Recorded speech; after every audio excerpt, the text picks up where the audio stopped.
Mira, la verdad es que todavía las cosechadoras no entraron a los lotes. Yo soy un poquito más pesimista que lo que están siendo las bolsas. Las bolsas tienen la obligación de ser conservadoras. Conservadoras quiere decir que recortan la producción ya cuando estamos seguros que no hay marcha atrás en ese lote y que se perdió. Pero yo creo que la caída en la producción va a traducirse en una baja en exportaciones comparado contra el año pasado de 25.000 millones de dólares. O sea, creo que cuando todo esto termine, vamos a estar 25.000 millones de dólares abajo. Eso realmente es una pérdida enorme para el sector, enorme. Desde la vuelta de la democracia, que no se vive algo así, las campañas de 1989 y de 2009 fueron muy malas, quedan en la memoria de todos los productores. La del 2018 también fue muy mala, pero esto supera todos los récords, digamos, ¿no? Cuando uno mira lo que llovió, porque aparte en muchas de estas campañas, por ejemplo la del 89, la sequía solamente fue estival. En este caso, la sequía viene hace 3 años y también fue invernal, golpeó a los cereales de invierno, al trigo, a la cebada. Entonces, estamos en un escenario muy triste para la producción. Hay muchos productores que lo van a perder todo, porque la sequía no es un fenómeno que se distribuya de manera uniforme, no es que pasa en todos los lados igual. Hay lugares muy golpeados, te diría todo lo que está a 200 y pico de kilómetros de Rosario, la caída no es de la mitad, es de más de 2/3, o sea, van a producir un 70% menos de lo que están acostumbrados. Va a haber muchos lotes sin cosechar, ¿okay? Porque el costo de cosechada va a ser mucho más alto que los pocos granos que van a poder levantar. Entonces estamos en un escenario crítico. Y en ese escenario crítico, ese golpe, ese número enorme que dabas vos recién respecto de una caída en las exportaciones, que como vos decías está por encima del recorte que están dando a conocer las bolsas, como vos decías, que tienen que ser más ortodoxos en principio por ser instituciones. ¿Cómo nos va a golpear a nosotros en el bolsillo? Porque eso se traduce en un día a día. No es algo lejano que vemos en una foto. ¿Viste? Veo las imágenes en la tele de la seca. ¡Qué tremendo! Y se terminó. Claro, la sequía es un fenómeno complejo de analizar.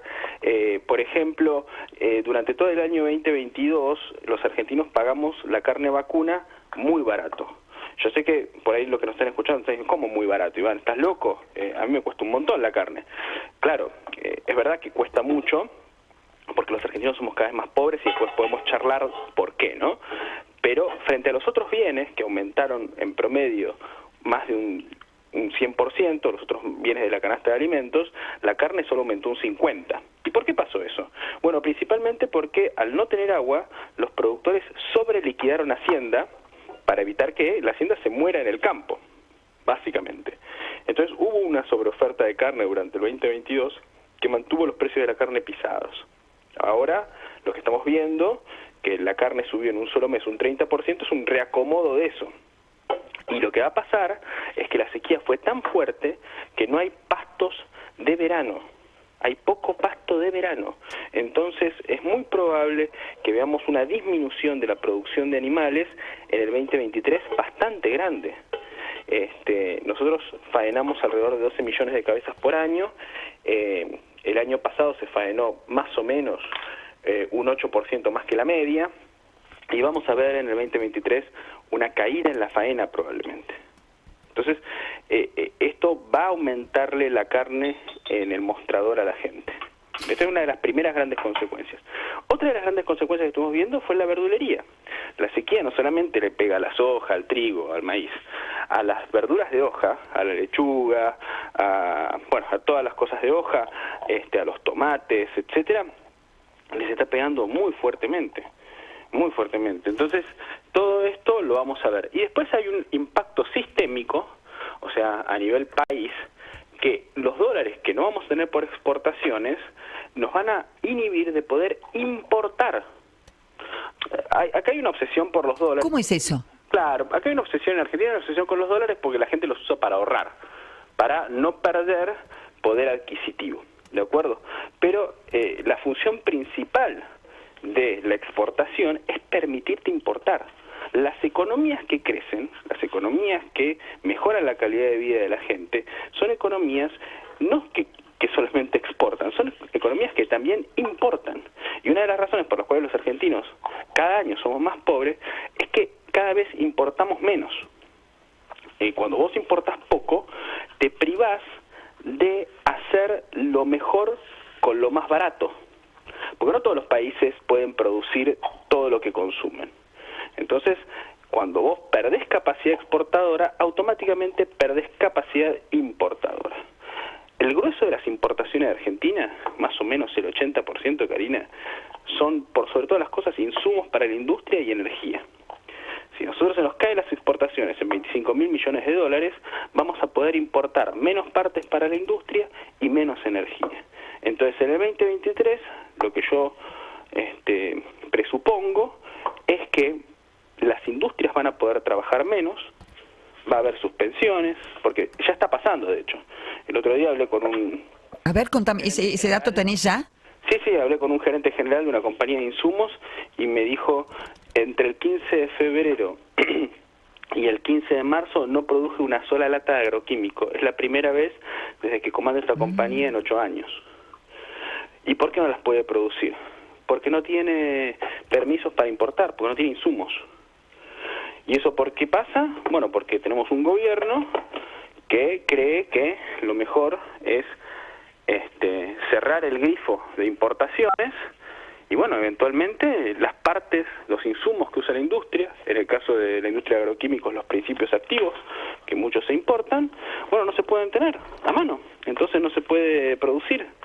Y eso se va a agudizar a medida que vaya pasando el año y va a impactar en toda la industria, porque no existe un país que produzca en soledad, aislado. Entonces, evidentemente, va a haber problemas en la industria automotriz, en la industria de la maquinaria agrícola, en la industria de los plásticos, digamos. Observen lo que consumen en la vida cotidiana, todo eso va a escasear.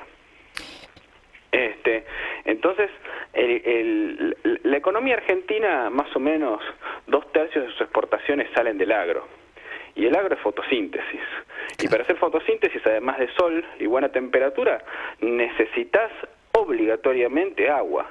Si no tenés agua, no funciona la cosa. Estamos conversando con Iván Ordóñez, Ivo para nosotros, consultor en agronegocios.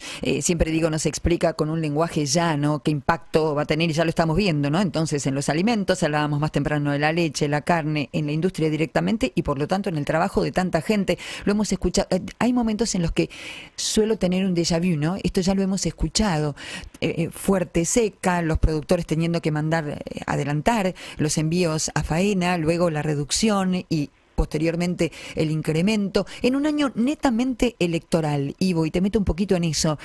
¿Crees que algo se va a modificar desde el gobierno nacional respecto a alguna medida para poder paliar esta situación que viene reclamando el campo y que de hecho ahora va a encabezar una marcha, o es dialéctica? Es imposible. Lamentablemente, me gustaría poder decir otra cosa, pero es imposible.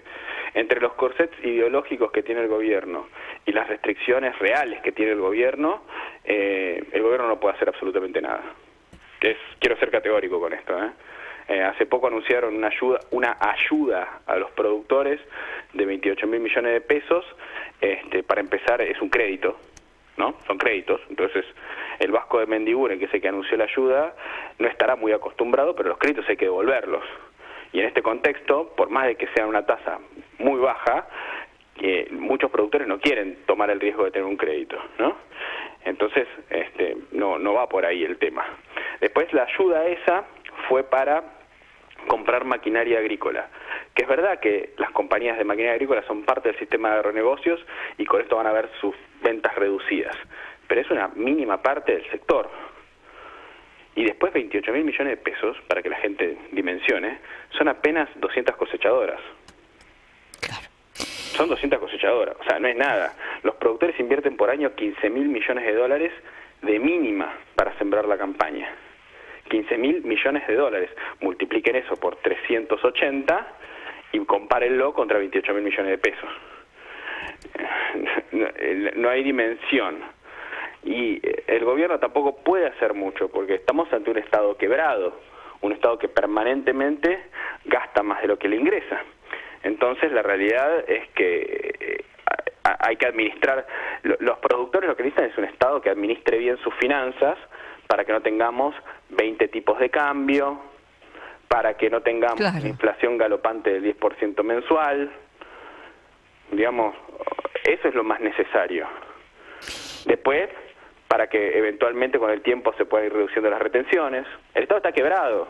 A mí yo tengo libros escritos en contra de las retenciones, me parece un impuesto nefasto, lo cambiaría por otros o sencillamente lo eliminaría, etcétera, etcétera. Pero también uno tiene que tener una visión 360 para entender los problemas de la macroeconomía argentina, y la realidad es que si el gobierno no recauda las retenciones, vuela todo por los aires. Entonces, es un problema muy complejo, del cual es muy complejo salirse, y que si encima tenés las anteojeras ideológicas del kirchnerismo, lo empeorás, no lo mejorás.